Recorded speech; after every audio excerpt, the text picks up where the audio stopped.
Assalamualaikum warahmatullahi wabarakatuh. Waalaikumsalam warahmatullahi wabarakatuh. Alhamdulillahilladzi hadana lihadza wa ma kunna linahtadiya laula an hadana Allah.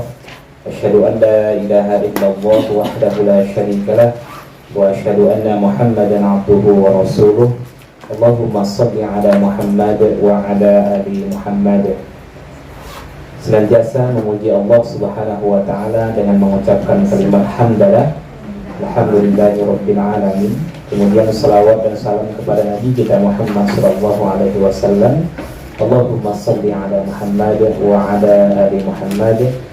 Mudah-mudahan kita selaku umatnya dengan mengikuti sunnah-sunnahnya Rasulullah, kita mendapatkan syafaatnya di yaumil mahsyar kelak. Amin ya rabbal alamin.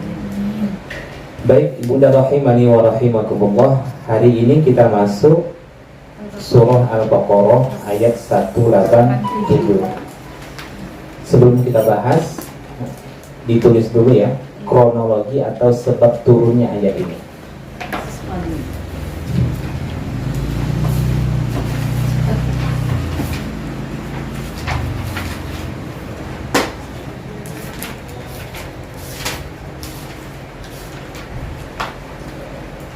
Dijelaskan dalam tafsir Ibnu Katsir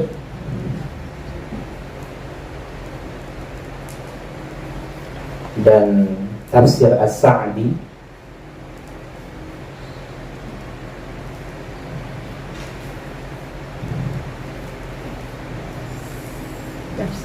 As-Sa'di pernah mengikuti kajian tafsir As-Sa'di punya? Enggak punya. Dengar wali. Tafsir As-Sa'di itu rutin di RJ Raudatul Jannah setiap malam Jumat. Sampai mana tadi?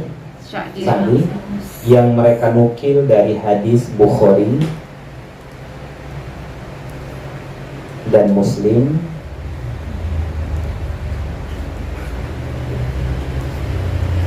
dari Al-Barra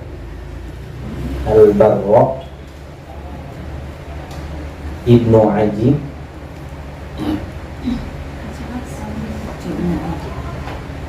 ia menceritakan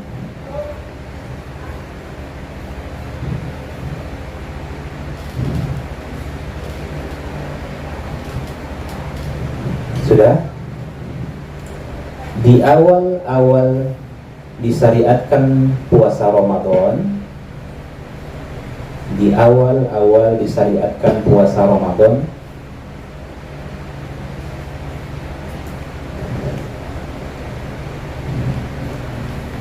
saat itu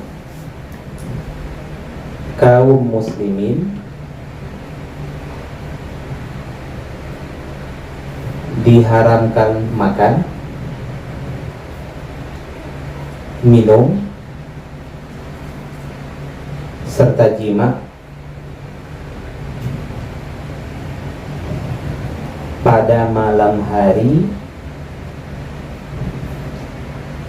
setelah sholat Isya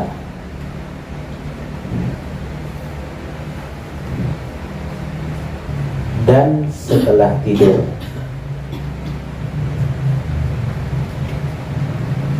Titik. Sudah. Mereka hanya dibolehkan makan, minum dan jima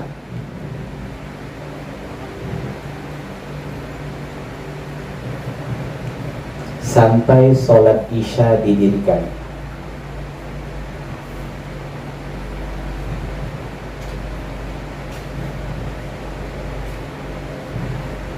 Titik. Tetapi bila mereka tertidur,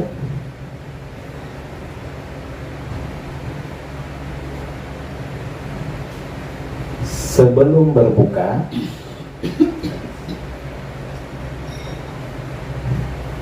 atau setelah berbuka,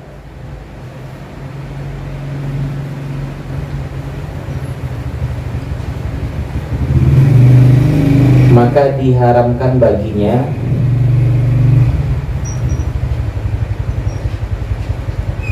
makan, minum, serta jima sampai datang malam berikutnya.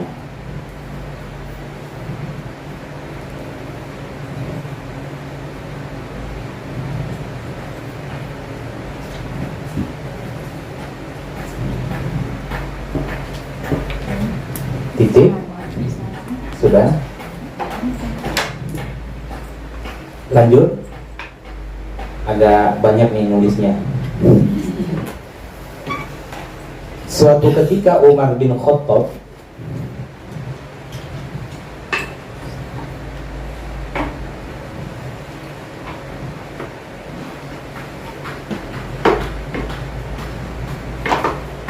di mana setelah sholat Isya ia tertidur.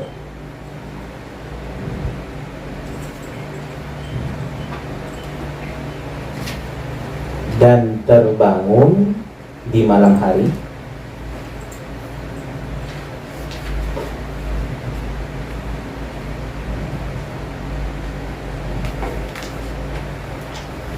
lantas melakukan hubungan dengan istrinya.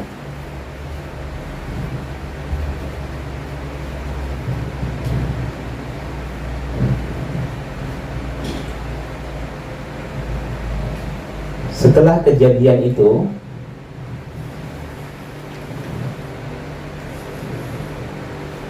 Umar datang menghadap Nabi dan berkata,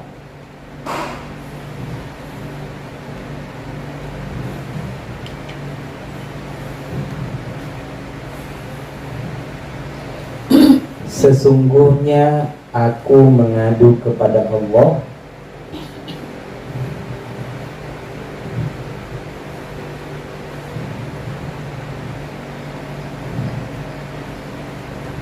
dan juga kepadamu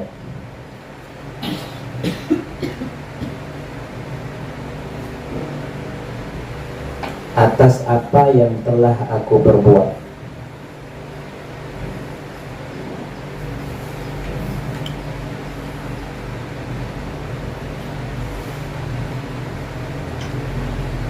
Nabi bertanya,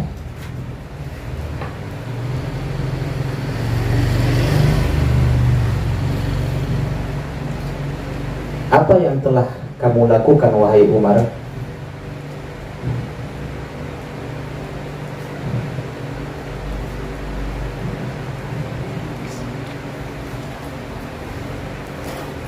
Umar pun menjawab,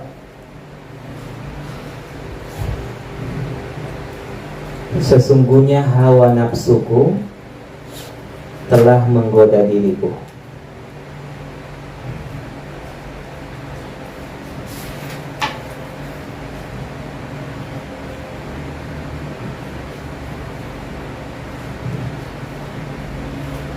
Hingga akhirnya aku menyetubuhi istriku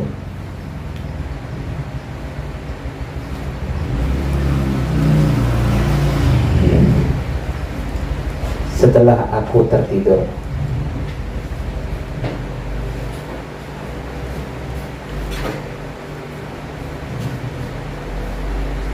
Titik.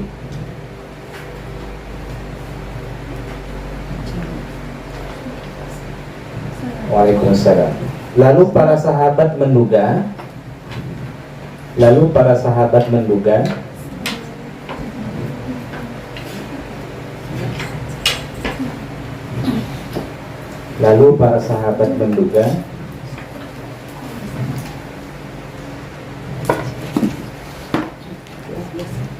kita dulu sebentar.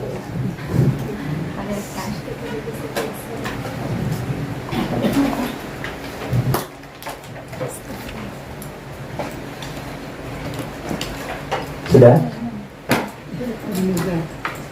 Lalu para sahabat Nabi menduga bahwa Nabi akan menegur Umar bin Khattab.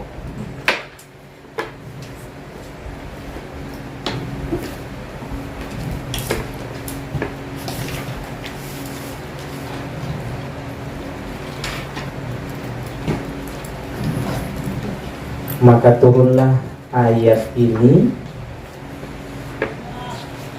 sebagai jawaban atas tindakan Umar bin Khattab.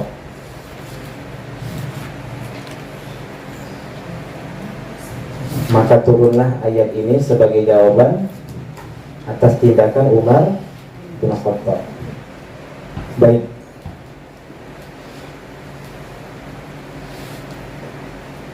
Sekarang kita lanjutkan tafsir dan tadabburnya.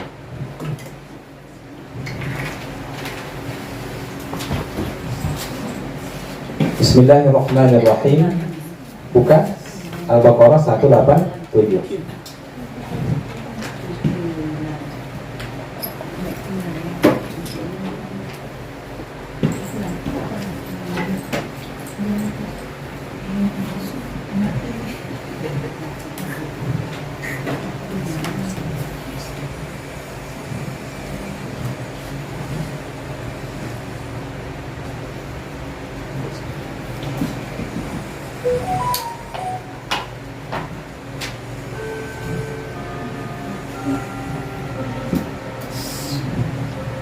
Baik.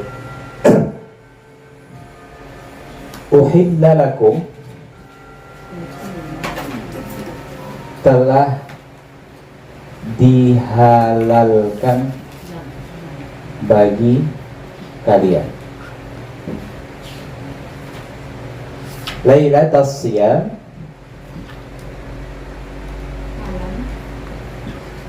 pada malam puasa. Ar-rafath, bercampur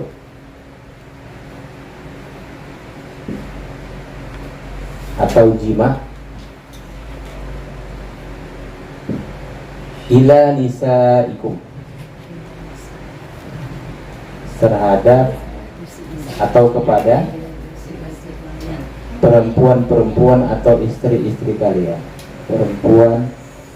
Perempuan atau istri-istri kalian. Baik. Dapat kita pahami, Ibunda, kenapa tiba-tiba Allah Subhanahu wa Ta'ala mengatakan telah dihalalkan bagi kalian. Ternyata ini adalah jawaban dari atas tindakan yang dilakukan oleh Umar bin Khattab.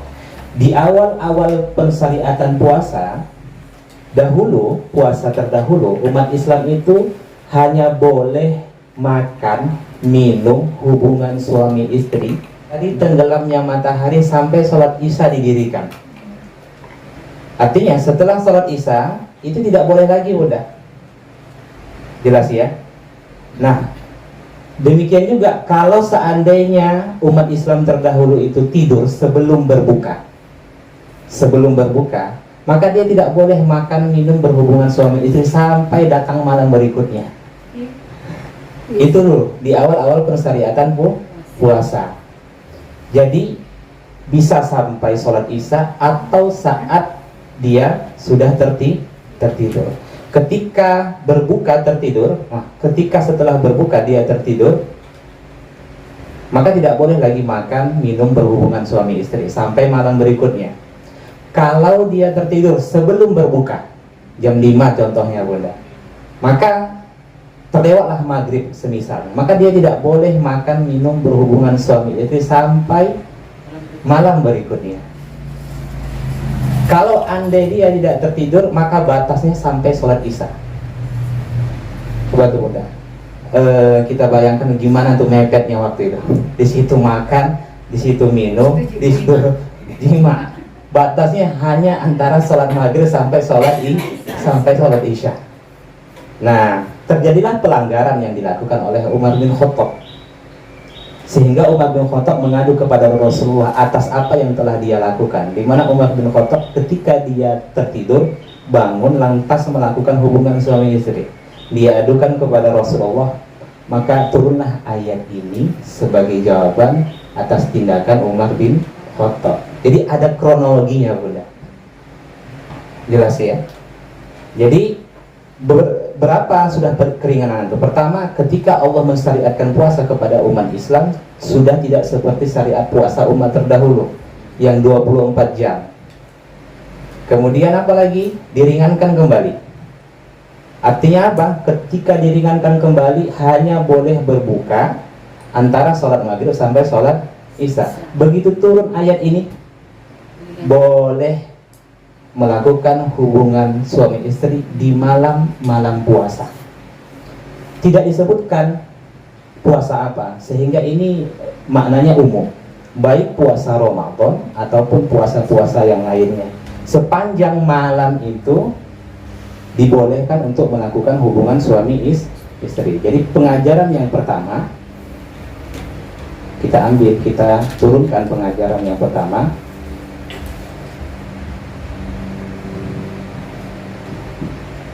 Ayat ini sebagai dalil bahwa bolehnya melakukan hubungan suami istri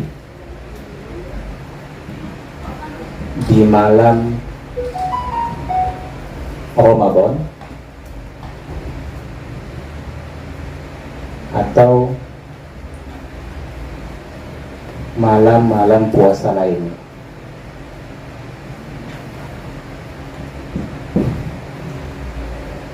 Oke, ini yang pertama. Terbaca Bunda? Terbaca ya? Ayat ini sebagai dalil bahwa bolehnya melakukan hubungan suami istri di malam Ramadan atau di malam-malam puasa lainnya. Yang kedua, menariknya Bunda, ar-rafas di sini sebenarnya bukan maknanya bercampur. Bercampur itu sendiri bahasa Arabnya adalah wallafa atau khollato.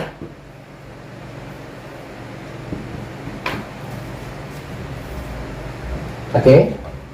Lantas apa makna ar-rafas? Makna asalnya. Makna asalnya adalah jima dan pencetusnya.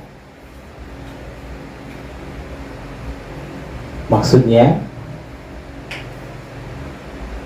segala hal yang mendorong seseorang untuk melakukan hubungan suami istri baik dalam bentuk ucapan ataupun tindakan.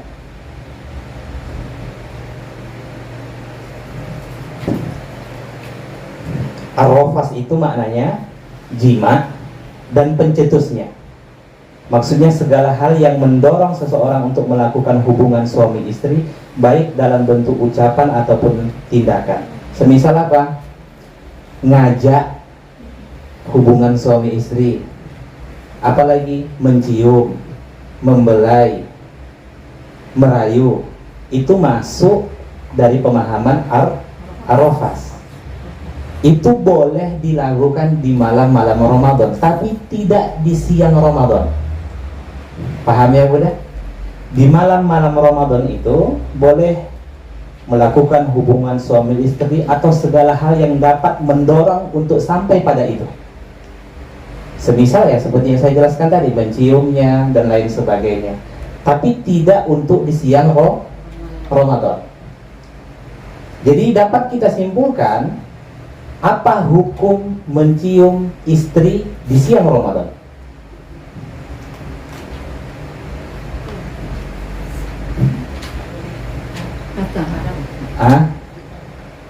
Apa hukumnya?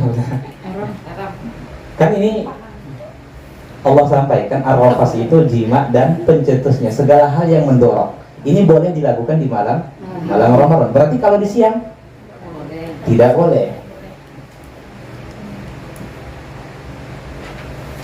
Mencium istri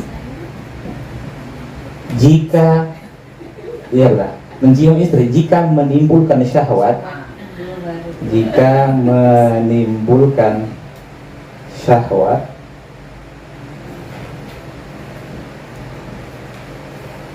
maka hukum puasanya batal. Kalau tidak menimbulkan syahwat.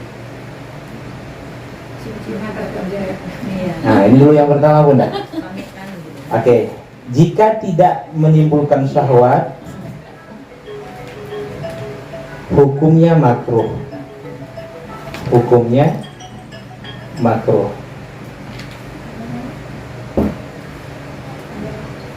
Pertama, Bunda, jika menimbulkan syahwat, hukumnya, konsekuensinya puasanya batal.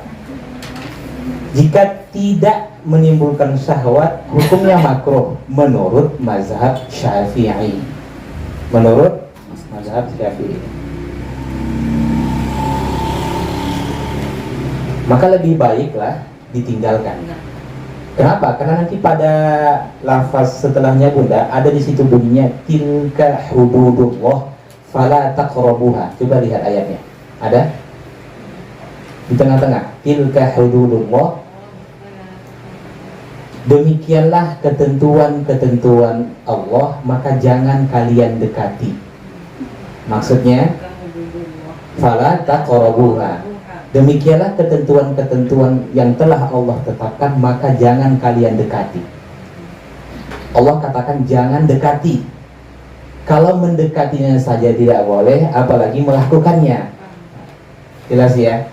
Jadi lebih baik ditinggalkan. Tahanlah dulu.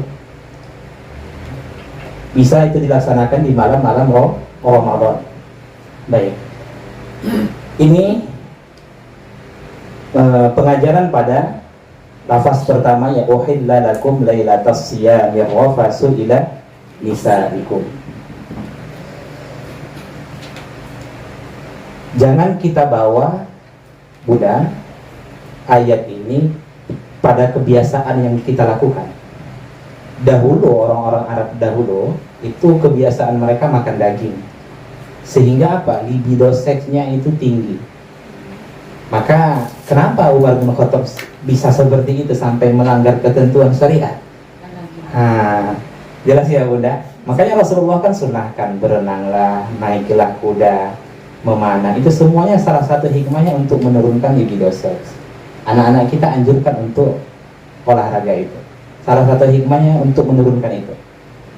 Jadi kalau bagi kita yang makan nasi bawaannya ngantuk, ya Bunda. Iya. Makan nasi pakai rendang itu kan setelah berbuka bawaannya ngantuk. Berbeda dengan orang-orang Arab terdahulu. Ya. Sekarang kita lanjutkan. Kemudian Allah Subhanahu wa taala berfirman, "Hunna libasul lakum wa antum libasul lahum." Lihat ayat lafaz setelahnya.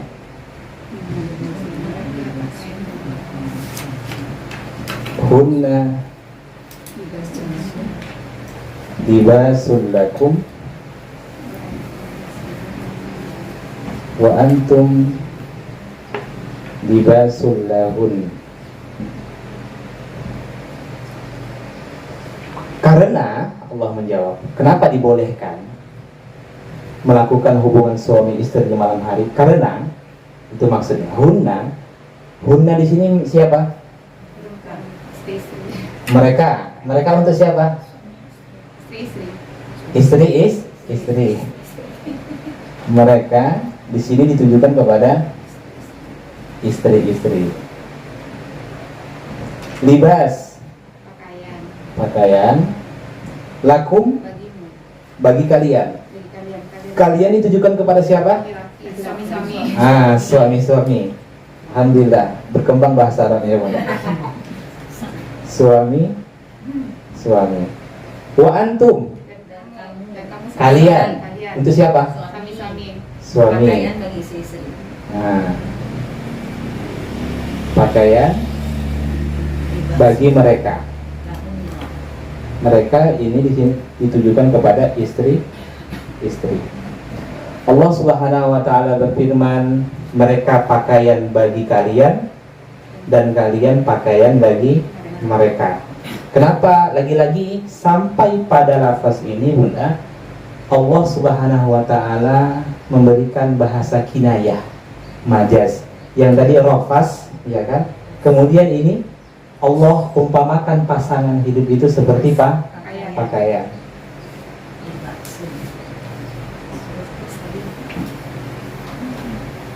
Apa fungsi pakaian, Bunda?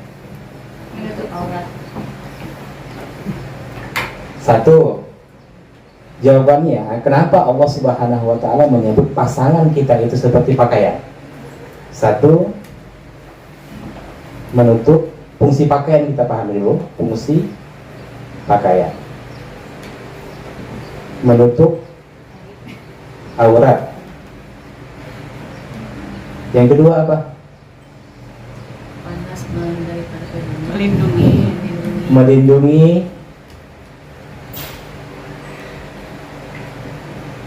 dari cuaca dingin dan panas yang dapat membahayakan tubuh. Yang ketiga, ayo Bunda, apa fungsi pakaian yang ketiga?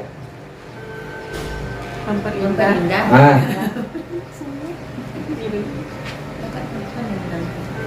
menghiasi dan memperindah.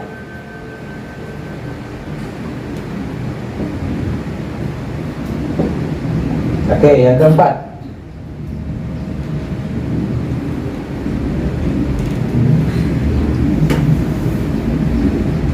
apa fungsi pakaian?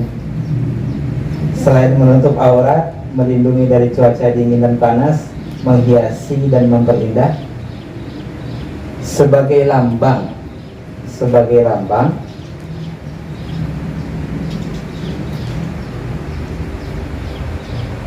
atau pembeda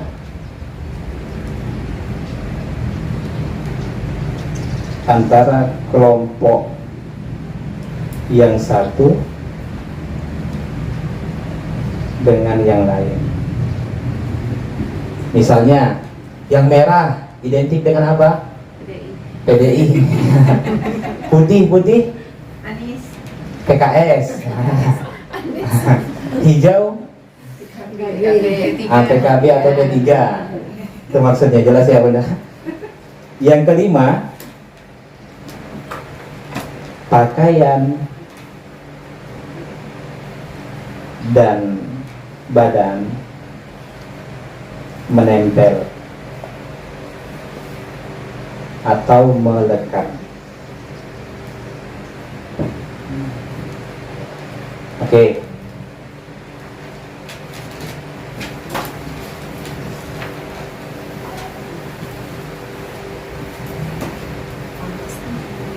Kenapa disebut menutup aurat?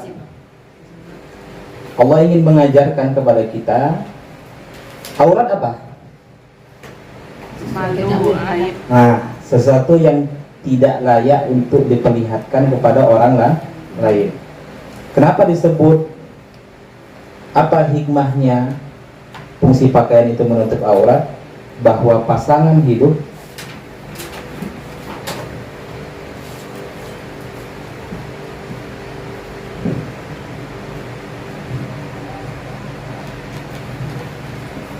semestinya menutupi kelemahan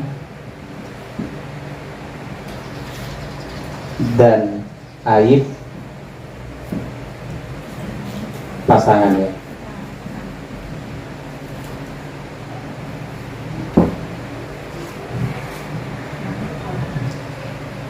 Oke Bunda. Jadi suami menutupi kelemahan istri, sebaliknya istri menutupi kelemahan suami. Suami menutupi aib istri, sebaliknya aib istri ditutupi oleh suami. Jangan malah diumbar-umbar. Karena salah satu fungsi pakaian itu adalah menutup aurat. Menutup aurat di sini hikmahnya kata para ulama apa?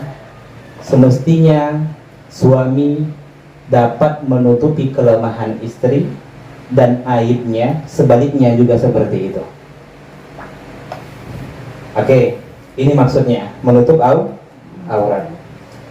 Jadi kalau kelemahan istri ditutupi oleh kelebihan suami, kemudian kelemahan suami ditutupi oleh kelebihan istri, akhirnya jadi apa? Sempurna.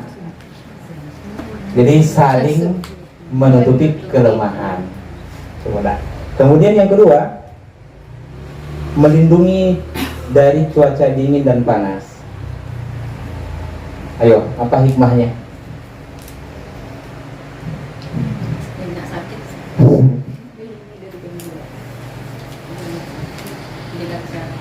Dengan adanya pasangan hidup,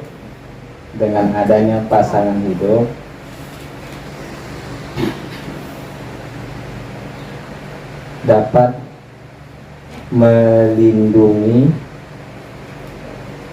dia dari perbuatan zina. Satu. Yang kedua, suami istri mesti saling melindungi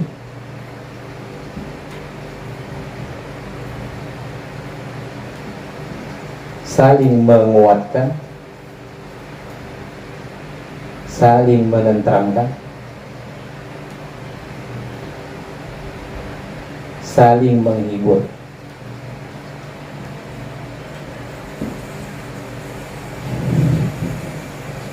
Jadi suami istri mesti saling melindungi, saling menguatkan, saling menenteramkan, saling menghibur.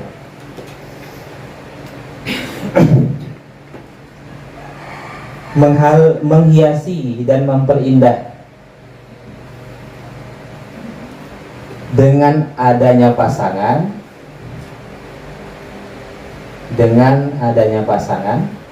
hidup jauh lebih terasa indah. Dengan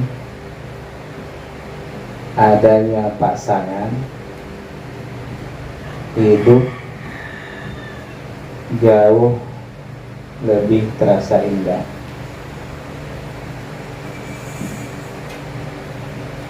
Oke, benar nggak Bunda? Benar. Kalau menikah itu dilandasi karena Allah Subhanahu wa Ta'ala. Kenapa ada orang yang menikah itu hidupnya tidak seperti itu, tidak seperti yang dijanjikan Allah Subhanahu wa Ta'ala? Karena menikah itu tidak dilandasi karena Allah. Oke, lanjut. Sebagai pembeda, sebagai lambang atau pembeda antara kelompok yang satu dengan kelompok yang lain, maksudnya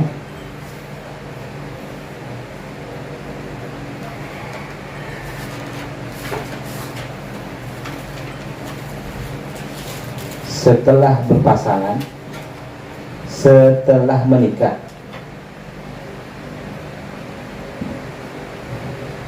semestinya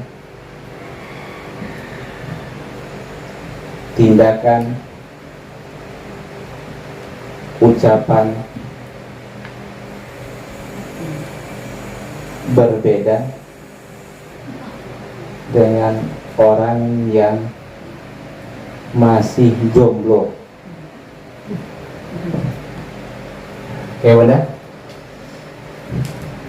Setelah menikah semestinya tindakan, ucapan berbeda dengan orang-orang yang masih belum memiliki pasangan.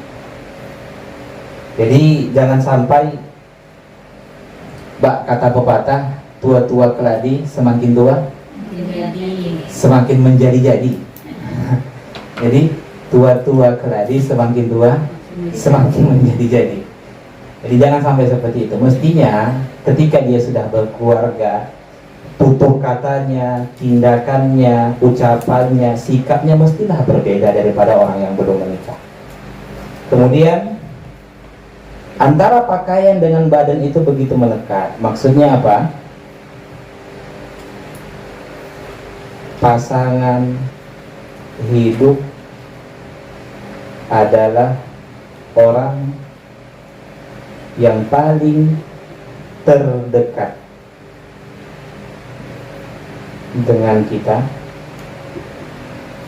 dan tidak ada batasan aurat.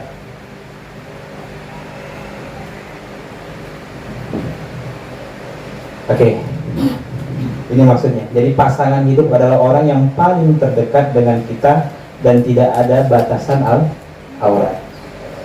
Inilah jawaban kenapa Allah Subhanahu wa Ta'ala mengumpamakan pasangan itu seperti pakaian. Karena begitu dekatnya, Bunda. Pada intinya itu, karena begitu dekatnya. Baik, sekarang kita lanjutkan. Apa setelahnya?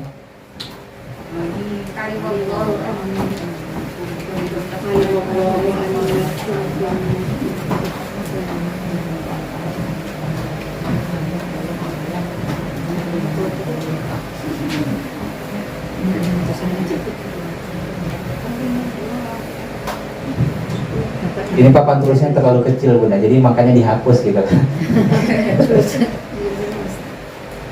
Alimallahu annakum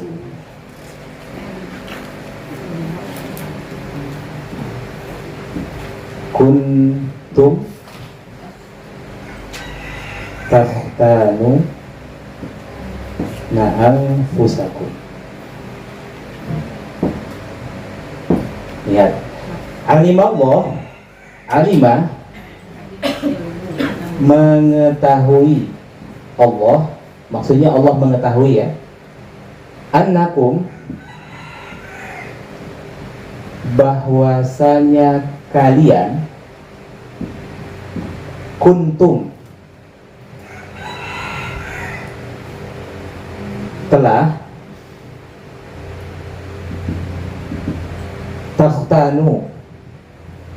takhtanu ini asalnya dari khona, isim masdarnya khiyanatan.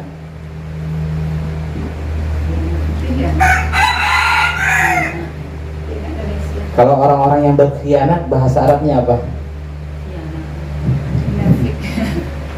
Al-khainin, al-khainin.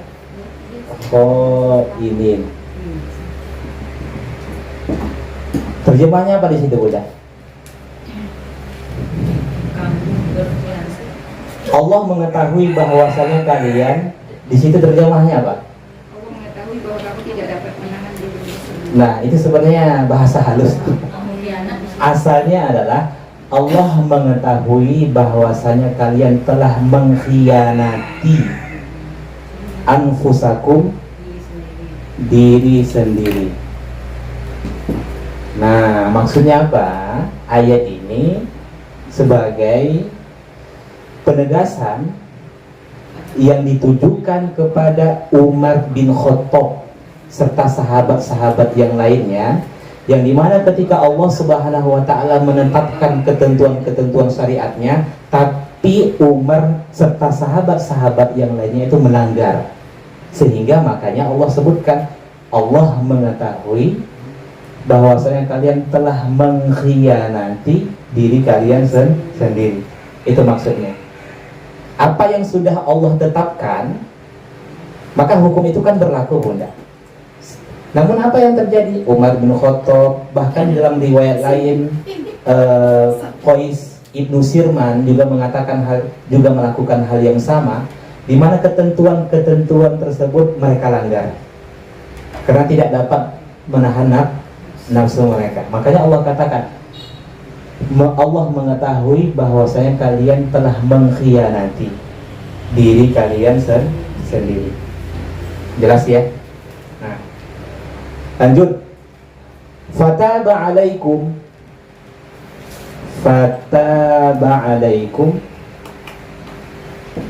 wa afa ankum. Fataba alaikum, maka dia menerima taubat atas kalian setelah pengkhianatan kalian tersebut. Itu maksudnya, jelas ya. Fataba, maka dia menerima taubat atas kalian, wa'afa, dan memaafkan. dan memaafkan atas kalian.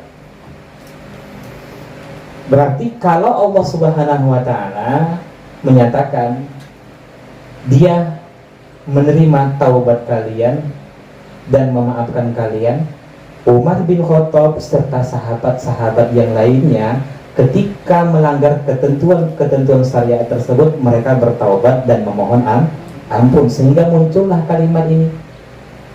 Maka dia menerima taubat kalian dan memaafkan kalian. Ini pengajaran bagi kita, ibunda rahimani wa rahimakumullah. Sepanjang manusia itu sungguh-sungguh dalam bertaubat dan memohon ampun kepada Allah, maka pasti Allah akan menerima taubat. Demikian yang dilakukan juga oleh Umar bin Khattab serta sahabat-sahabat yang lainnya. Sekarang pertanyaannya, apa makna taubat?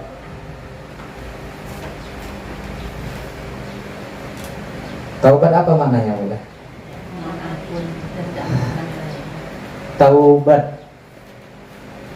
Taubat. Selama ini yang Bunda pahami apa? Nah, itu kaifiyah, tata cara. Secara bahasa taubah itu apa? Kembali. Taubat itu maknanya kembali. Nah, kembali menuju Allah Subhanahu wa ta'ala dari perbuatan-perbuatan maksiat. Syarat taubatnya baru seperti yang Bunda sampaikan tadi. Yang pertama, al-iqla, an-nadam, kemudian al-azam. Al-iqla ini tinggalkan maksiat tersebut. Oke. Yang kedua, an-nadam, menyesali perbuatan tersebut. Kemudian al-azam, bertekad, berjanji tidak mengulanginya kembali. Yang ini dalam bentuk tindakan, yang ini perasaan. Saya ulang kembali, Bunda. Al-iqla, tinggalkan perbuatan maksiat tersebut. Ini dalam bentuk tindakan. Sedangkan ini perasaan.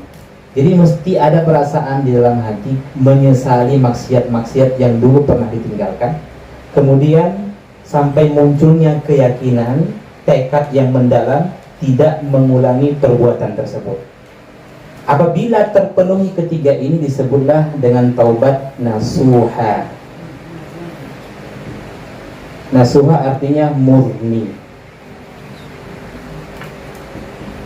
suci.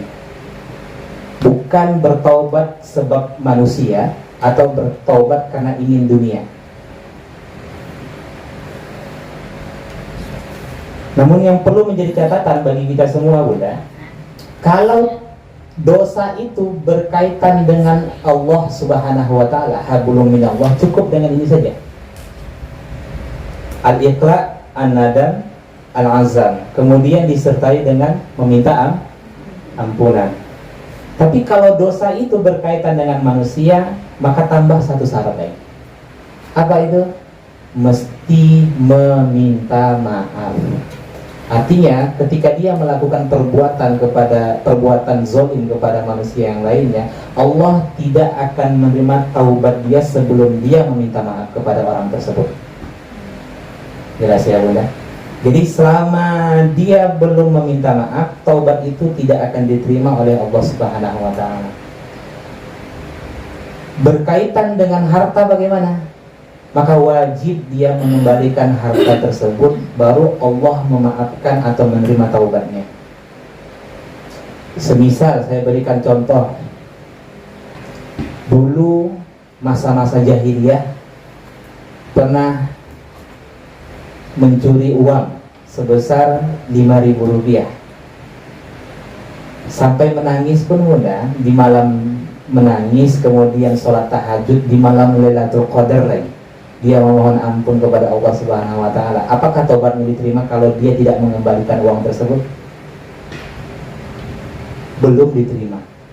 Sebelum uang itu dia kembalikan, baru taubatnya diterima.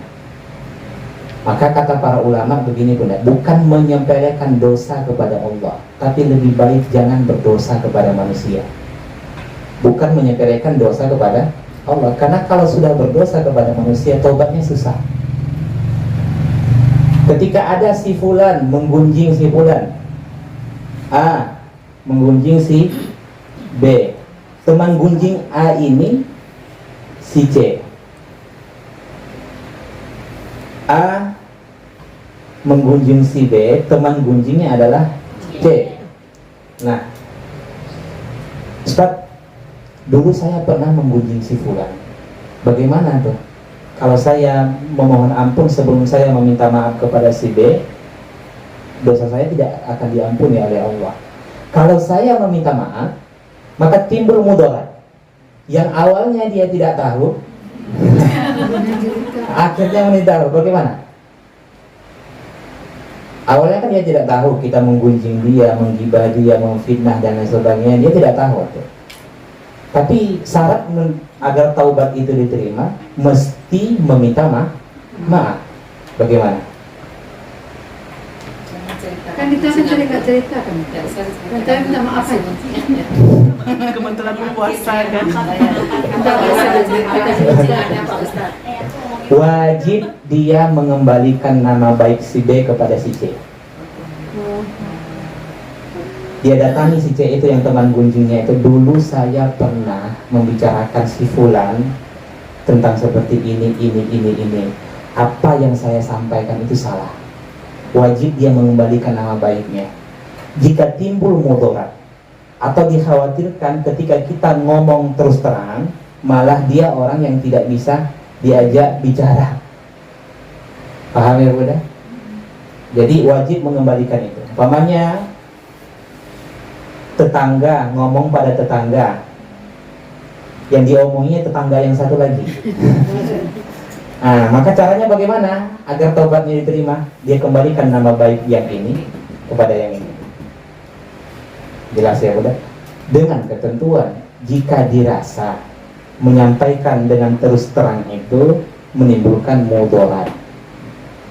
Tapi kalau diyakini, nampaknya kalau saya sampaikan saya pernah dulu menggibah dia, mengumpat dia, terus terang, enggak sampailah seperti itu.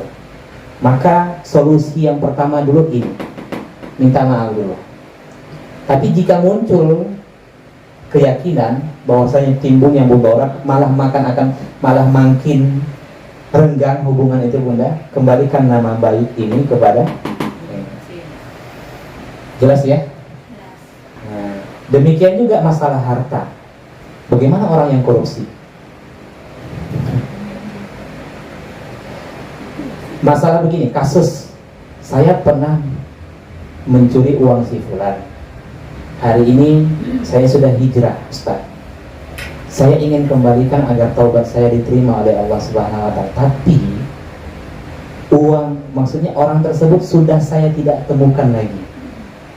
Saya lihat-lihat sosial medianya nggak dapat. Dulu dia ternyata waktu di masa kuliah, ternyata dia mahasiswa dari luar negeri. Contoh benar dari Malaysia. Saya pernah minjam uang 300.000 rupiah. Bagaimana cara bertobatnya? Nggak boleh bersedekah dengan uang haram. Mana boleh bersedekah dengan itu, sama seperti berwudu dengan air kencing. Kaidahnya supaya mudah dipahami. Orang yang bersedekah dengan harta haram sama seperti dia bersuci dengan air najis, nggak akan diterima. Caranya bagaimana? Dia serahkan itu ke fasilitas umum. Tujuannya bukan untuk bersedekah, tapi melepaskan diri dari harta haram. Udah terlanjur mas. Ya terlanjur kita disebutkan. Maksudnya? Kan pernah belanja kan, belanja kembalinya 3.000 lah kita ngutang gitu kan. Iya. Besoknya dicari lagi, pedagang aku nggak ada Ustaz. Udah masukin ke masjid. Kembali rubah niatnya lagi udah. Niatkan untuk melepaskan diri dari harta haram. Kalau pahalanya diniatkan untuk orang itu, sedangkan pahalanya di orang itu. Nggak ada ketentuannya Bunda. Nggak ada ketentuan fikihnya. Tapi kalau orang tersebut kembali, paham ya, kembali, mesti dia ngomong langsung. Saya dulu punya utang kepada kamu sebesar 300.000. Saya cari-cari, kamu nggak ketemu. Akhirnya uang tersebut saya berikan kepada masjid. Apakah engkau ridho? Jika ternyata dia ridho, maka hutang lunas. Jika tidak ridho, bukan diambil uang 300.000 dari kotak infak lagi Bunda. Wajib dia keluarkan uang 300.000 tersebut untuk membayar hutang. Jelas ya? Paham? Maka betapa besarnya dosa orang yang zalim kepada orang lain, dan betapa sulitnya taubat itu diterima, dan besar dampaknya kalau kita melakukan kezaliman kepada orang lain. Karena taubat itu susah Bunda. Bukan kita meremehkan dosa kepada Allah. Kalau dosa kepada Allah seperti tidak sholat, ya cukup taubat, ya kan? Insya Allah akan ampuni. Allah akan ampuni. Tapi kalau dosa berkaitan dengan manusia, tidak bisa. Mesti meminta maaf, mesti mengembalikan harta haram tersebut dan lain sebagainya. Jelas? Oke. Jadi dapat kita simpulkan Bunda, bahwasanya ayat ini sebagai penegas bahwasanya para sahabat melakukan pengkhianatan. Bentuk pengkhianatannya apa? Mereka melakukan hubungan suami istri di malam puasa yang awalnya itu tidak dibolehkan. Mereka menyesalinya, mereka meninggalkan perbuatan tersebut, mereka sesali, kemudian mereka bertekad untuk tidak mengulangnya kembali. Itulah maksud taubat di sini. Dan mereka menggempurnya, menyertainya dengan beristighfar kepada Allah Subhanahu wa taala. Jadi taubat itu akan sempurna apabila dibarengi dengan memohon ampun kepada Allah. Beda taubat dengan istighfar ya Bunda. Taubat itu meninggalkan, sedangkan istighfar itu dalam bentuk ucapan. Jelas? Taubat itu meninggalkan kemaksiatan, adapun istighfar itu taubat dalam bentuk ucapan. Ada orang yang beristighfar tapi masih bermaksiat, itu belum dikatakan bertaubat. Jelas? Tiap hari dia memohon ampun kepada Allah, tapi maksiat jalan terus, itu bukan dikatakan bertaubat. Dosa itu tidak akan diampuni kalau tidak ditaubatin. Ingat itu. Walaupun dia dapat malam Lailatul Qadar 10 kali, 830 tahun dia beribadah. Kalau 10 kali kan lebih kurang 830 tahun dia beribadah. Apakah dosa-dosanya yang lalu diampuni? Tidak benar. Dosa-dosa yang lalu itu tidak akan diampuni kecuali dengan taubat. Dosa kecil bisa diampuni dengan amal soleh. Ingat ya, dosa kecil bisa diampuni dengan amal soleh. Tapi dosa besar tidak akan diampuni sebelum dia bertaubat. Jelas? Bedakan, kalau dosa kecil itu seperti apa? Dosa kecil. Sebutkan satu contoh dosa kecil. Mengumpat dosa besar. Menunda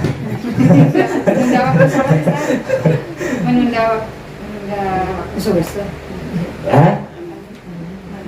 Menunda apa? Waktu sholat. Menunda? Waktu sholat. Menunda waktu sholat. Ya, masuk bagian dari dosa kecil. Yang lain? Menggibah. Dosa besar kan? Dosa Jangankan menggibah, sedangkan mengedipkan mata saja untuk merendahkan orang lain dosa besar. pakai isyarat itu juga dosa. Pakai isyarat mata. Kan itu yang disebutkan Allah dalam surah Al-Mutaffifin. Wa idza marru bihim yataghamazun. Orang-orang kafir itu merendahkan orang-orang yang beriman dalam bentuk apa? Mengedipkan mata. Itu dosa kecil atau dosa besar?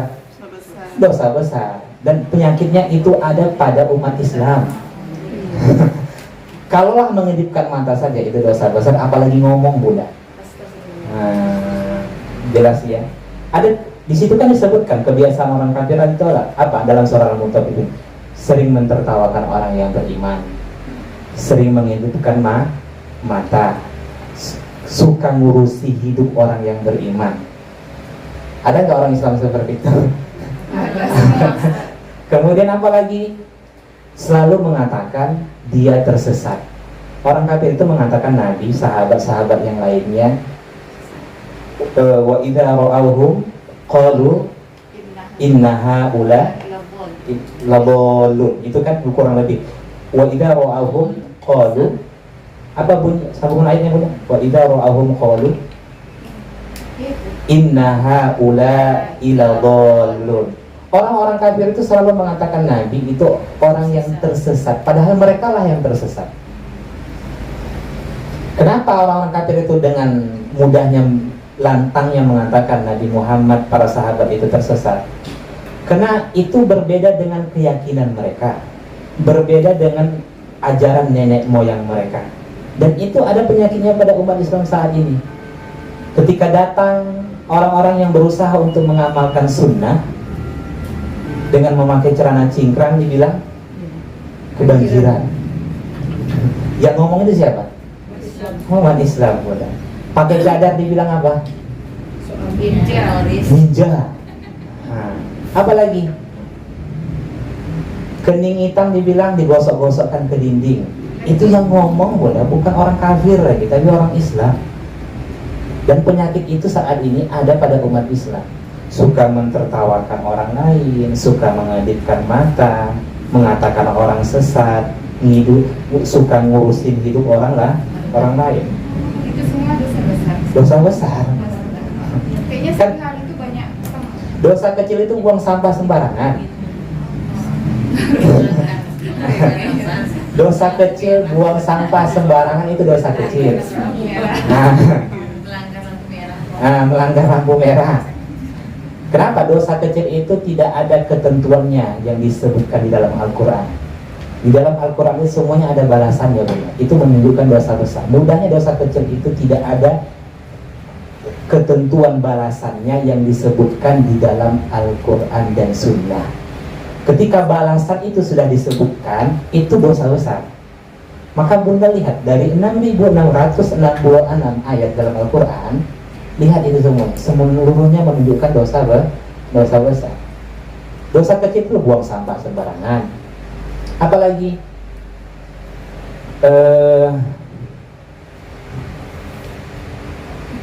ada yang lain bisa bantu? Parkir semangat. Wah. Nah, Berarti dominan dosa besar gitu. tapi dosa kecil itu bisa menjadi dosa besar Kalau sering-sering, terus menerus. kalau dia remehkan dan dia tampakkan di halayak ramai. Berarti orang buang sampah sembunyi-sembunyi itu dosa kecil.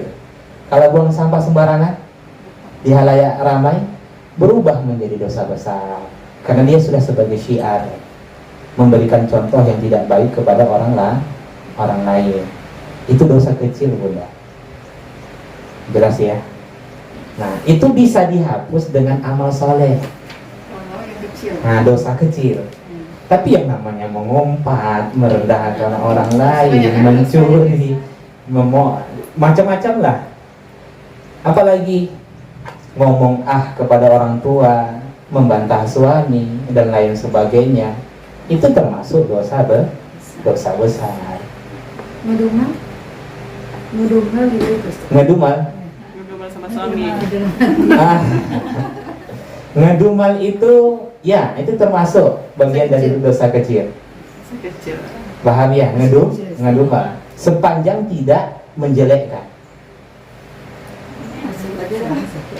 Paham ya, Bunda? Sepanjang tidak merendahkan. Kalau umpamanya dikalilah dikasih suami ini cuma sekian, nah itu kan, itu tidak masuk dosa berat. Tapi kalau sampai merendahkan walaupun ngedumal, itu termasuk dosa besar. Paham, Bunda? Jelas ya? Aduh, gaji 50 juta, ngasih cuma 1 juta. Dosa kecil. Itu dosa kecil. Tapi kalau sampai merendahkan suami, walaupun ngedumel pun, gigit-gigit lidah gitu kan, atau gigit-gigit gigi, itu termasuk dosa besar. Jelas ya? Paham ya? Ngedipkan mata dosa besar pun. Ngedipkan mata dosa besar. Bunda buka nanti, Bunda supaya tahu dosa besar, buka dosa besar yang ditulis oleh Imam Az-Zahabi. Imam Az-Zahabi.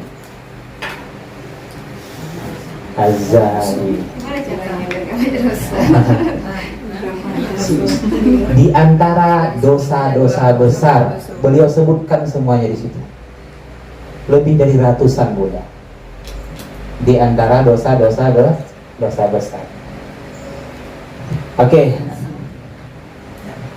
Kaidahnya Bunda ingat, dosa besar itu tidak akan diampuni sebelum dia bertaubat. Oke. Pertemuan sebelumnya kan sudah kita sampaikan, golongan penghuni surga itu kan ada 3. Ada ashabul maimanah, ada al-abror, ada al-muqarrabun.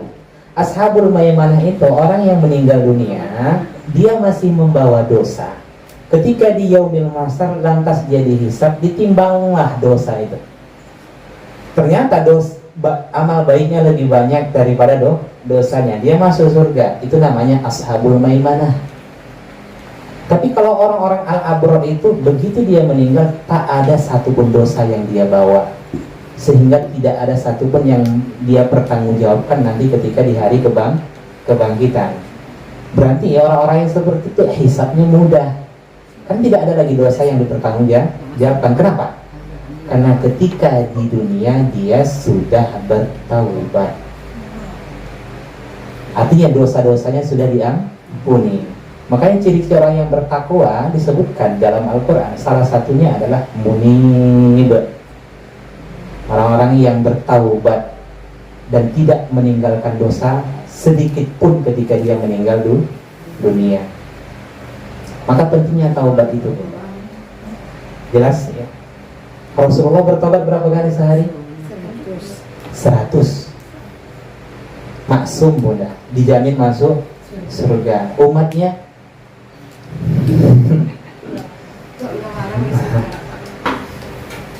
nggak perlu dilanjutkan.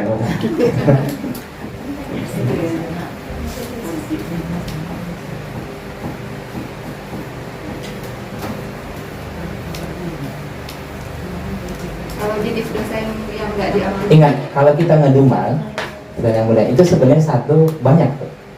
Pertama, dia tidak bersyukur dengan apa yang telah ditetapkan Allah.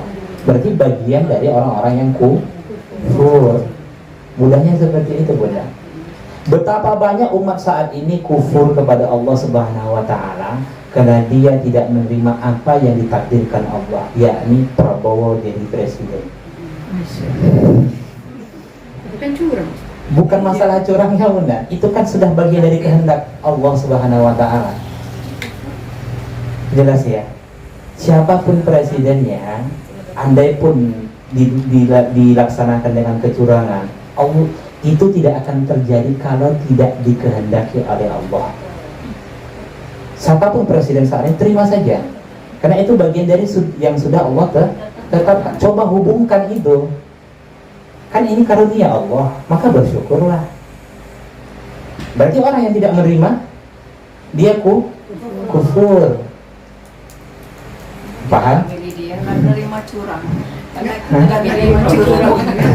Kita nggak begitu. Ya, apapun itu backgroundnya, Bu, apakah dilaksanakan dengan kecurangan, manipulasi dan lain sebagainya, itu tidak akan terjadi kalau tidak dikehendaki Allah. Jelas ya, Bu? Bukankah daun yang gugur saja itu tidak akan terjadi kalau tidak diizinkan Allah? Apalagi yang seperti itu. Semuanya pasti ada hikmahnya, dan kita diperintahkan Allah Subhanahu wa taala untuk menerima apapun yang ditetapkan Allah, Bunda, pasti ada hikmahnya. Terkadang kita saat ini tidak tahu apa hikmah itu. Banyak hikmah-hikmah di luar sana. Bagaimana nanti kalau presidennya ternyata bagus, perekonomian maju. Jadi yang pendapat-pendapat buruk sangka selama ini bagaimana? Minta taubatlah sama Prabowo. Nah, gimana tahu minta maafnya itu Bunda. Ayo. Jelas ya. Jadi kadang kita melihat Bunda, ya Allah, betapa mudah kali orang ngomong di komentar itu, netizennya itu. Ngomong-ngomong mencaci dan lain sebagainya. Mereka nggak paham bagaimana konsekuensi bertaubat itu. Mesti minta maaf Bunda. Datang ke sana, datangin Pak Bubrowi, saya pernah menghujat Bapak. Jelas ya. Kita lanjutkan.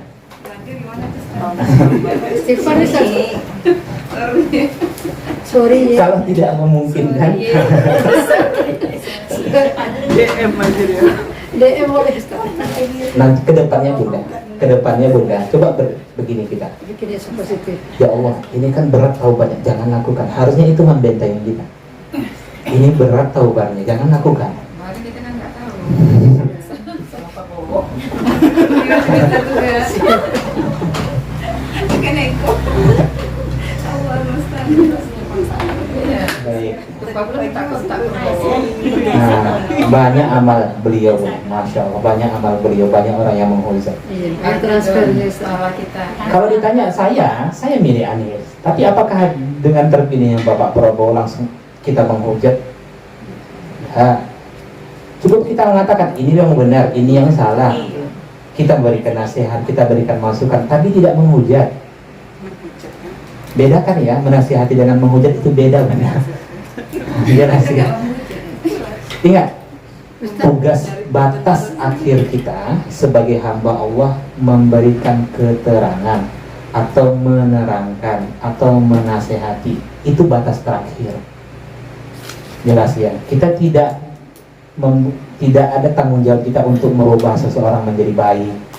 Itu bukan tanggung jawab kita.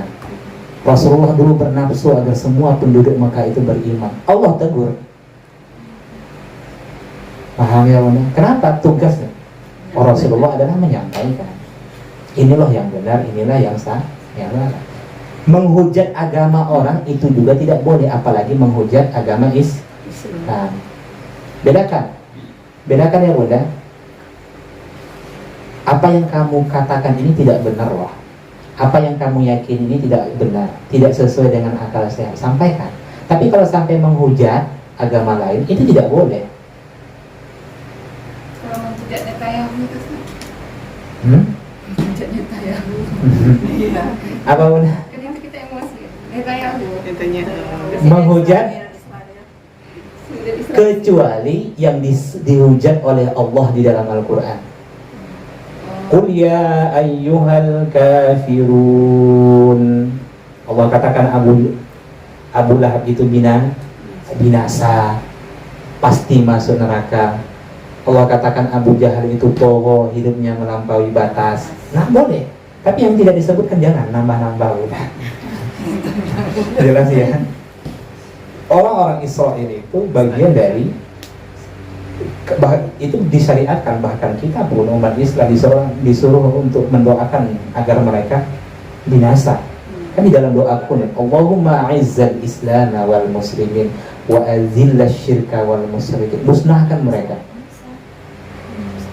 Tapi kalau sampai menghujat ini dan lain sebagainya, itu bukan malah membuat orang masuk agama kita, tapi membuat orang lari dari agama Islam.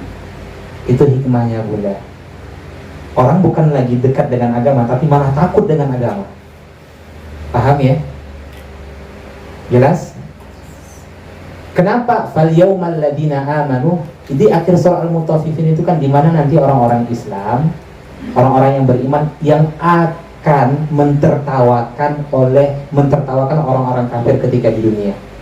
Hal suwibal kuffar. Sambungannya apa? Makanu yadhakun.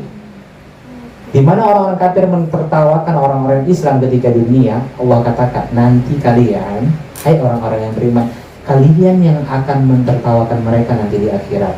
Kenapa Allah tidak katakan tertawakan mereka ketika di dunia? Karena tugas kita bukan mentertawakan orang-orang kafir, tapi tugas kita menasihatinya. Paham ya Bunda? Kalau kita mentertawakan mereka, berarti samalah mereka dengan kita. Jelas ya? Tugas kita kan bukan mentertawakan orang, tapi menasihati orang. Oke? Panjang ceritanya nanti Bunda. Oke. Lanjut. Ayat setelahnya apa? Lafaz setelahnya? Fal'ana bashiruhunna.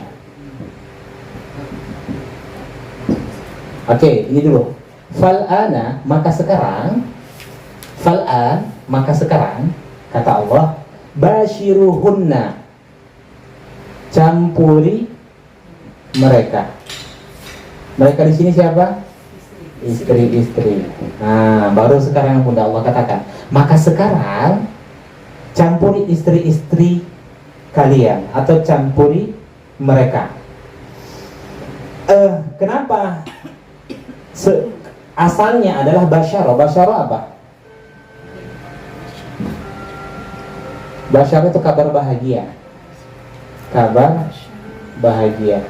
Seakan-akan Allah mengatakan, hai sekarang kalian, wahai para sahabat, seakan-akan begitu Allah mengatakan, berikan kabar bahagia ini kepada istri-istri kalian. Maksudnya apa? Bolehnya melakukan hubungan suami istri di malam-malam puasa. Apa yang membuat istri bahagia, Bunda?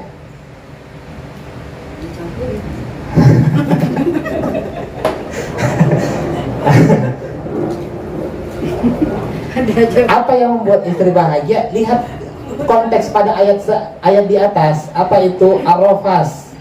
Arafas itu bukan hanya sebatas dicampuri, tapi apa? Rayu dia, sentuh dia, belai dia, baru lakukan hubungan suami istri. Jelas ya? Jadi kan tadi arafas itu apa? Jimat dan segala sesuatu yang mengundang, yang mengantarkan pada perbuatan itu. Jadi Islam mengajarkan kepada kita jangan langsung lakukan itu. Jelas. Rayu, belai, sentuh, cium. Nah, itu maksudnya. Ketika ayat ini turun, lafaz ini turun Bunda, bukan lagi mubah hukumnya hubungan suami istri di malam Ramadan, tapi disyariatkan. Paham ya? Disunnahkan, dianjurkan untuk melakukan hubungan suami istri di malam-malam Ramadan. Dianjurkan melakukan hubungan suami istri di malam-malam Ramadan. Ini perintah Bunda. Fal'an, maka sekarang campuri mereka. Jelas ya? Oke.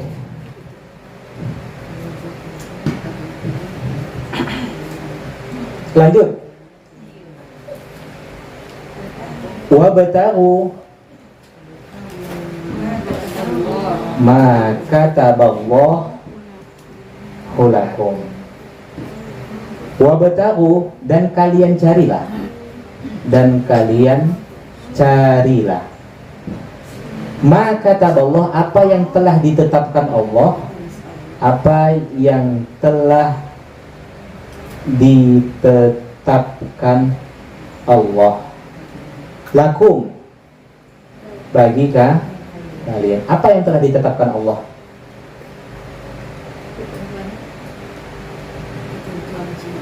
Nah, bolehnya melakukan hubungan suami istri di malam Ramadan. Nah, wabtahu, ini anjuran Bunda, carilah apa yang telah ditetapkan Allah. Yang sudah ditetapkan Allah itu gapai, rebut, laksanakan. Paham ya? Maksudnya apa? Dengan tujuan untuk mendekatkan diri kepada Allah. Kemudian mendapatkan keturunan. Yang ketiga, menjaga kemaluan. Jadi hubungan suami istri itu Bunda untuk mendekatkan diri kepada Allah. Yang kedua apa? Mendapatkan keturunan. Yang ketiga, menjaga kemaluan. Yang keempat, menanamkan rasa kasih dan sayang. Oke? Yang kelima, juga amalan-amalan lainnya di malam-malam Ramadan. Itu maksudnya. Saya ulang kembali. Wabtaghu ma kataballahu lakum, dan cari kalianlah dan kalian carilah apa yang telah ditetapkan Allah bagi kalian. Maksudnya apa? Lakukan hubungan suami istri itu di malam-malam Ramadan dengan tujuan untuk mendekatkan diri kepada Allah, mendapatkan keturunan, menjaga kemaluan, menanamkan rasa kasih dan sayang. Juga carilah amalan-amalan lain di malam Ramadan tersebut. Paham ya? Paham udah? Maksudnya apa? Apa amalan-amalan di malam Ramadan? Ya banyak. Sholat malam, apalagi zikir, tilawah, perbanyak doa. Maksudnya begini, supaya lebih mudah. Walaupun dibolehkan hubungan suami istri di malam Ramadan, jangan itu saja kerja kalian. Nah, jelas ya? Carilah amalan lain. Nah, bagi kita mungkin aneh Bunda, tapi bagi orang Arab itu sesuatu yang berat. Bagi orang Arab itu sesuatu yang berat Bunda. Jelas ya? Nah, cari amalan-amalan lain. Ya, seperti sholat malam, sholat tarawih. Jangan sampai gara-gara itu tinggal sholat tarawih. Oke. Jelas ya? Subhanallah Bunda, mohon maaf, kalau hubungan suami istri di malam Lailatul Qadar berapa tuh keutamaannya? Kalau full satu malam berapa? Lipat gandanya pahalanya 1000 bulan atau 83 tahun 4 bulan. Kalau full 1 jam 83 bagi 12 berapa? 6, sekian. Berarti kalau 1 jam saja beribadah lebih dari 6 tahun. Oke. Kalau full dia beribadah pada malam Al-Qadar, itu kan 83 tahun 4 bulan. 1 jam saja dia beribadah lebih dari 6 tahun. Coba bayangkan tuh. Ngaji 1 jam, seolah-olah dia lebih dari 6 tahun ngaji. Hubungan suami istri 1 jam, lebih dari 6 tahun Bunda. Jelas ya? Nah, nilai pahalanya. Oke.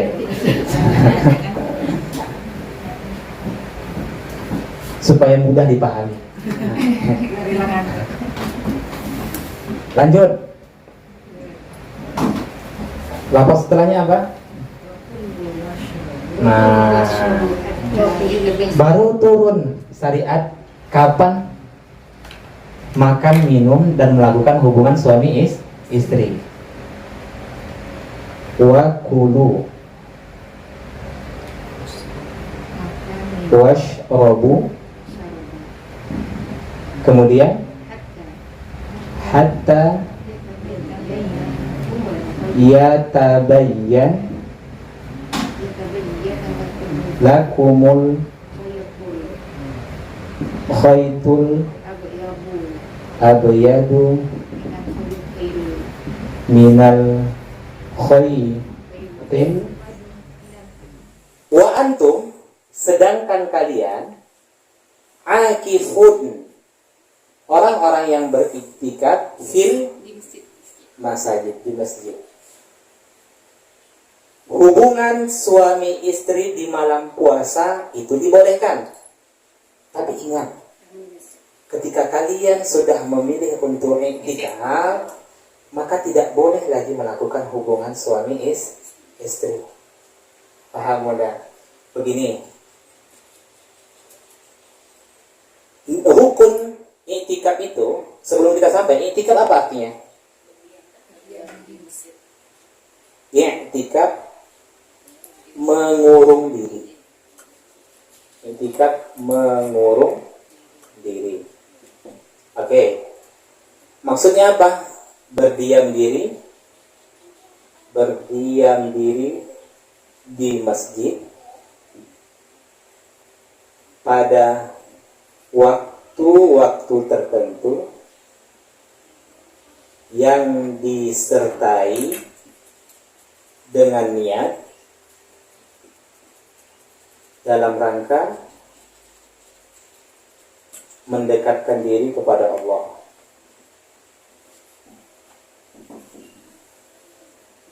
Saya ulang kembali, apa makna iktikaf itu?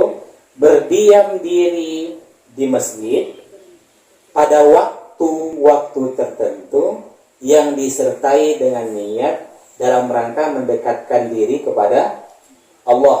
Oke. Rukun iktikaf itu yang pertama, niat. Yang kedua, dilaksanakan di masjid. Tujuannya mendekatkan diri kepada Allah. Nah, ingat ini dulu Bunda. Rukun iktikaf apa? Ada dua. Satu, niat. Yang kedua, dilaksanakan di masjid. Begini. Ketika seseorang memilih untuk iktikaf, mesti tertanam di dalam hatinya. Dia niat iktikaf berapa hari? Kalau dia niat iktikaf itu 1 hari, atau satu hari, atau selama 5 jam, atau selama 10 hari, atau selama 1 bulan. Oke? Karena menurut ulama, iktikaf itu boleh kurang dari 1 hari. Walaupun kebiasaan Rasulullah dan para sahabat itu iktikaf tidak kurang dari 1 hari. Berarti mulai dari tenggelamnya matahari, mereka masuk ke masjid, keluarnya kapan? Sampai berbuka besok. Itu. Keluar dari situ, artinya sahabat-sahabat tidak pernah melakukan iktikaf kurang dari itu. Jelas ya Bunda? Nah, apakah boleh iktikaf kurang dari 1 hari? Boleh. Sepakat para ulama. Ketika seseorang memilih untuk iktikaf, tertanam mesti di dalam hatinya niat untuk iktikaf 5 jam, maka selama 5 jam ini tidak boleh dia melakukan hubungan suami istri. Contoh, saya suami Bunda pergi ke masjid niat untuk iktikaf dari siap sholat maghrib sampai sholat subuh. Itu mesti tertanam dulu. Nggak boleh pergilah ke masjid, nanti kapan selesainya, ya sudahlah. Bukan seperti itu. Mesti tertanam niat. Niat mau berapa hari? Niat mau berapa hari atau berapa jam? Karena ada ketentuan-ketentuannya nanti saat iktikaf. Ketika suami Bunda memilih ingin iktikaf 5 jam, contohnya, atau 12 jam, mulai dari tenggelam matahari sampai terbit fajar, maka selama itu nggak boleh suami itu balik ke rumah, kemudian dia melakukan hubungan suami istri, kemudian balik lagi. Saya lanjutlah iktikafnya batal. Paham ya? Iktikafnya yang batal. Jelas. Kalau 2 jam, berarti selama 2 jam itu tidak boleh melakukan hubungan suami istri. Jelas. Paham ya Bunda? Ustaz, niatnya boleh harian berarti? Boleh. Jam pun boleh Bunda. Maksudnya kita tuh udah niat 10 hari. Bunda, beda tak? Bunda kalau pergi ke siap sholat asar ini pergi ke masjid, niat untuk itikaf 1 jam, walaupun di masjid itu tidurnya itu pahala itikaf. Bedakan masuk ke masjid ketidur. Tanpa niat tidak ada pahala itikafnya. Jadi anak-anak kita yang masuk ke masjid, udah walaupun cuma di masjid itu tidur saja bawaannya, apakah dia dapat pahala? Ya. Jelas ya. Nah, jadi itikaf itu kan rangkaian ibadah, tujuannya untuk mendekatkan diri kepada Allah. Baca Quran. Iya. Bukan hanya malam saja. Iktikaf itu tidak harus dilandasi dengan puasa dan tidak harus di bulan Ramadan. Oke, paham ya? Makanya ada istilah suluk itu sebenarnya iktikaf. Paham ya? Suluk itu 7 hari, 10 hari itu iktikaf. Niatnya apa? Untuk mendekatkan diri kepada Allah dan meninggalkan aktivitas dunia. Paham? Kenapa ada syariat iktikaf? Karena asalnya adalah, namun kalau ditanya lebih afdal mana? Memilih untuk iktikaf di bulan Ramadan. Kita sepanjang tahun udah sibuk dengan dunia. Kapan kita lagi taqarrub ilallah, mendekatkan diri kepada Allah dengan meninggalkan aktivitas dunia itu? Sejam saja. Apa memikirkan aktivitas dunia itu? Disitulah kita sholat, disitu kita baca Quran. Ini tujuannya itu. Oke, makanya hal-hal yang membatalkan iktikaf itu apa? Apabila dia keluar dari masjid tanpa adanya uzur syar'i. Oke? Membatalkan iktikaf keluar dari masjid tanpa uzur syar'i. Udah iktikaf 2 jam di masjid, keluar dari masjid, kalau niatnya itu untuk ngambil bekal, itu ada uzur, maka tidak membatalkan iktikaf. Tapi kalau keluar dari masjid supaya mau main badminton gitu kan siang hari gitu kan, maka iktikafnya batal. Sampai-sampai mazhab Syafi'i mengatakan, apakah seseorang yang keluar setengah badannya dari masjid batal? Imam Syafi'i mengatakan tidak, kecuali seluruh badannya keluar tanpa uzur syar'i. Jelas? Ngambil wudhu uzur syar'i udah. Ngambil wudhu kan uzur syar'i. Ini kan tanpa uzur syar'i. Oke. Ngambil wudhu, buang hajat nggak mungkin ditahan-tahan kan selama 5 jam gitu. Oke. Apalagi haid itu membatalkan iktikaf. Yang ketiga, gila dan murtad itu membatalkan iktikaf. Jadi ingat 3 ini Bunda. Keluar dari masjid tanpa uzur syar'i, haid, gila dan murtad. Ini membatalkan iktikaf. Yang keempat, satu lagi, berhubungan suami istri. Berhubungan suami istri itu membatalkan iktikaf. Oke. Ustaz, bagaimana orang kalau niat iktikaf di masjid, begitu sampai masjid main sosial media, lihat YouTube, balas chat, apakah membatalkan? Tidak, tapi mengurangi nilai ibadah iktikaf. Karena ingat, iktikaf itu tujuan hanya untuk mendekatkan diri kepada Allah. Aktivitas dunia itu hilang sudah mudah. Itu maksudnya, jelas ya. Maka sebaiknya kalau iktikaf ya tinggalkanlah handphone itu. Nah, nanti masuk chat balas pula kan, artinya sudah bercampur dengan aktivitas dunia. Lantas bagaimana seorang perempuan yang ingin iktikaf di masjid?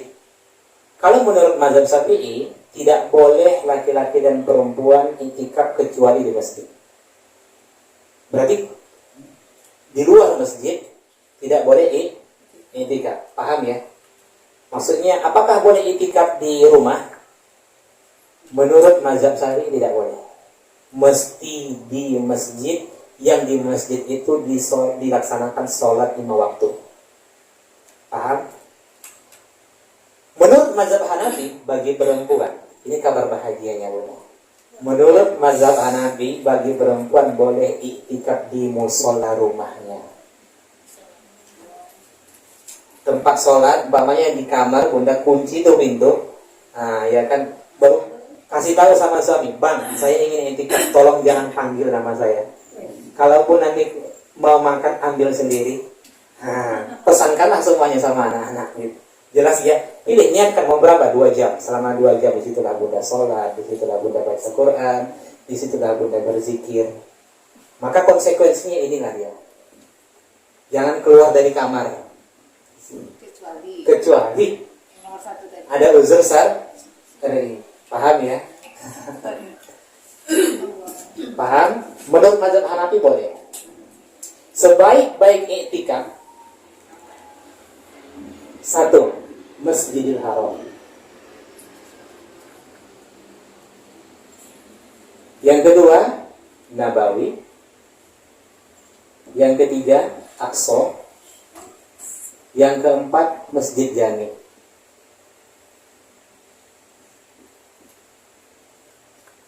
Yang terakhir, musola. Sebaik-baik iktikaf, Masjidil Haram. Yang kedua, Masjid Nabawi. Yang ketiga, Aqsa. Yang keempat, Masjid Jami'. Yang kelima, musola. Itu urutannya, Bunda. Paham sampai sini? Itu masjid yang mana aja? Masjid Jami itu masjid yang bisa dilaksanakan di dalamnya sholat 5 waktu beserta sholat Jumat. Paham ya, Bunda? Kalau udah diniatkan dari awal kita pulang sahur kan kata itikafnya. Tidak. Tapi anjurannya bawa bekal. Makanya kan sekarang masjid-masjid kan sudah menyediakan itu. Umpamanya kalau masjid di Raudhatul Jannah itu sudah didonaturin, Bunda. Di RJ itu selama 10 hari sudah ada donaturnya. Ya kan, apalagi Masjid An-Nur, Al-Falah juga seperti itu. Supaya apa? Jamaah-jamaah itu tidak keluar. Nanti kalau keluar nanti muncul aktivitas baru, Bunda. Yang niatnya hanya ingin ngambil nasi. Nah, nyuci piring pula, semuanya di situ. Jelas ya. Dikhawatirkan itu dapat membatalkan. Makanya para pengurus dianjurkan bekal itu dibawa atau yang ditanggung sendiri oleh pihak masjid. Memang nak mau makan di masjid itu maksudnya Ustaz. Balik ke rumah. Gitu. Berarti enggak sampai subuh. Iya. Boleh, itu kan uzur syar'i. Boleh, Bunda. Tapi jangan sampai ada aktivitas yang lain ya, yang tidak ada uzur syar'i. Nah, kan udah batasnya sampai itikaf, mau sampai situ juga bisa. Maksudnya? Kita balik ke masjid lagi, nah itikaf lagi. Ya itikafnya cuma sampai sahur. Sampai situ aja. Ya sudah, nggak masalah. Yang penting itu seperti yang udah sampaikan, berarti sudah tertanam niat. Ya. Mulai dari tenggelam matahari sampai sahur sudah habis loh. Jelas. Laksanakan ya. Berarti kalau kita urutkan dari 1831 sampai 1887, ibadah-ibadah apa yang disebutkan oleh Allah, dan itu yang menjadi asas utama amaliyah di bulan Ramadan. Apa saja tuh? Puasa. 183 puasa. Kemudian apa lagi? Tilawah. Oke. Yang ketiga, perbanyak doa. Yang keempat, iktikaf. Oke. Kemudian yang kelima, jima. Yang keenam, tidak disebutkan dalam Al-Quran, tapi Nabi mensyariatkan apa itu? Sholat tarawih. Oke. Ini asas ya, Bunda. Yang paling utama. Jangan sampai puasa tak baca Quran. Jelas ya. Ada orang yang berpuasa tapi hari-harinya terlewatkan tanpa membaca Al-Quran. Oke. Kemudian lanjut. Apa setelahnya? Tilka hududullah fala taqrabuha. Kemudian kadzalika yubayyinullah ayatihi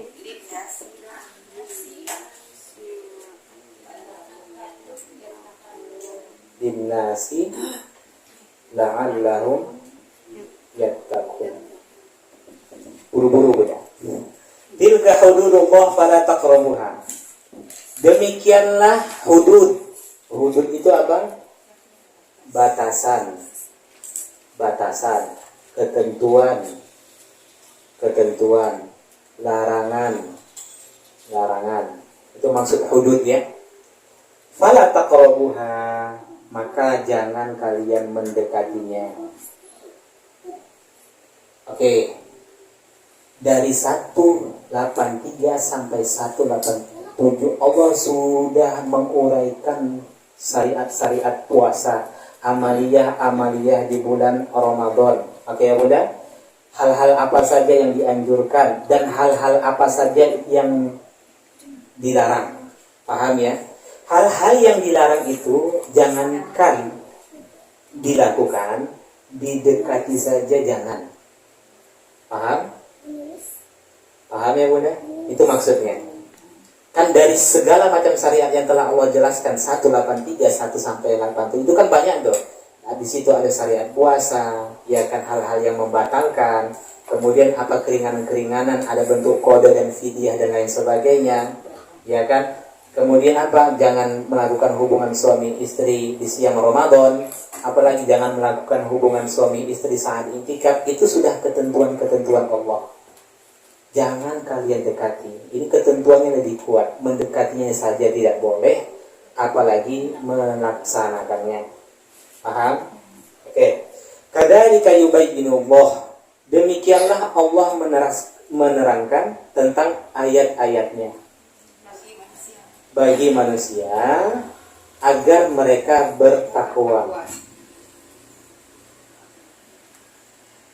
Apa yang diterangkan Allah?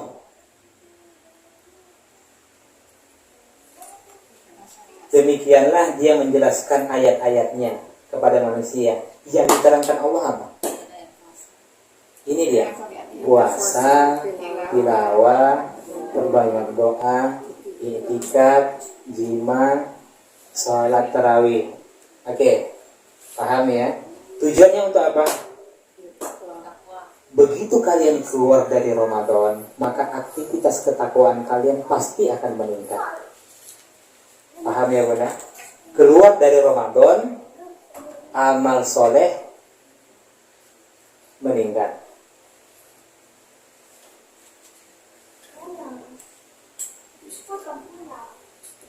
Tidak lagi melakukan kemaksiatan. Ini janji Allah Bunda. Jadi kalau orang benar amaliyah Ramadannya, hasilnya apa keluar dari Ramadan? Amal soleh meningkat, kualitas ketakwaannya meningkat. Yang dulunya dia baca Quran 1 halaman, keluar dari Ramadan jadi 2 halaman. Itu maksudnya. Yang di luar Ramadan itu dia sholat sunnahnya hanya sholat sunnah rawatib, keluar dari Ramadan bertambah amal soleh lainnya. Jadi dengan rahmat Allah mensyariatkan amaliyah di bulan Ramadan ini apa? Agar kualitas kehambaan kita itu meningkat, kualitas ketakwaan kita meningkat. Kita tidak lagi melakukan kemaksiatan. Kalaupun ada kemaksiatan itu bukan disengaja. Ini janji Allah. Berarti orang yang puasanya benar, yang melaksanakan amaliyah di bulan Ramadan itu dengan benar, hasilnya ini takwa. Jadi begitu masuk 1 Syawal itu hari pertama dia meninggalkan sholat malam, Nah, begitu masuk 1 Syawal itu malam pertama dia meninggalkan sholat. Setelah 29 lamanya dia menjaga istiqomah untuk melaksanakan sholat tarawih. Masuk 1 Syawal, Allahu Akbar, Allahu Akbar, sholat lagi tidak, baca Quran tidak. Pasti ada masalah. Pasti ada masalah. Karena janji Allah orang yang ibadahnya benar di bulan Ramadan, keluarnya apa? Bertambah soleh. Jelas. Apa yang merusak? Kenapa hasilnya tidak kita dapatkan? 10 kali Ramadan kualitas ibadah seperti itu saja. 1 tahun belum lagi khatam baca Quran. Oh,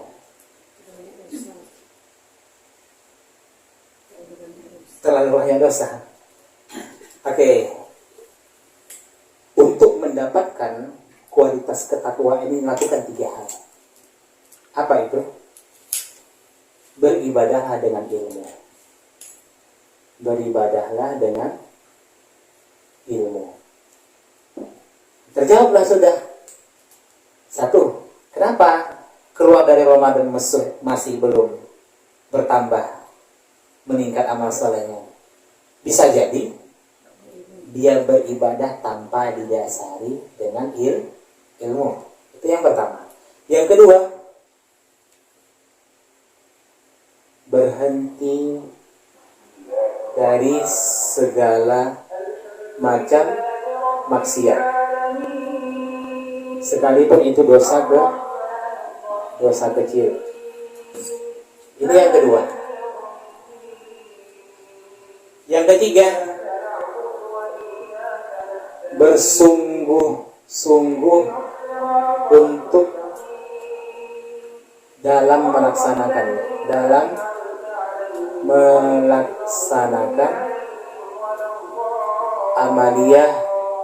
amaliyah di bulan Ramadan.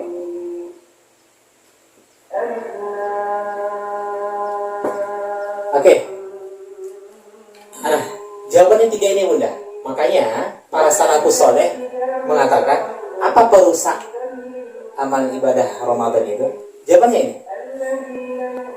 Perusak ibadah di bulan Ramadan, jawabannya ini. Dia beribadah tanpa didasari ilmu. Ketika masuk Ramadan, maksiat jalan terus. Yang ketiga, dia tidak bersungguh-sungguh menjalankan ibadah.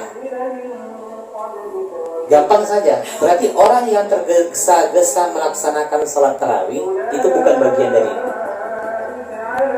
Paham ya? Seseorang yang tergesa-gesa melaksanakan sholat tarawih berarti dia tidak masuk bersungguh-sungguh dalam melaksanakan amaliyah di bulan Ramadan. Jelas?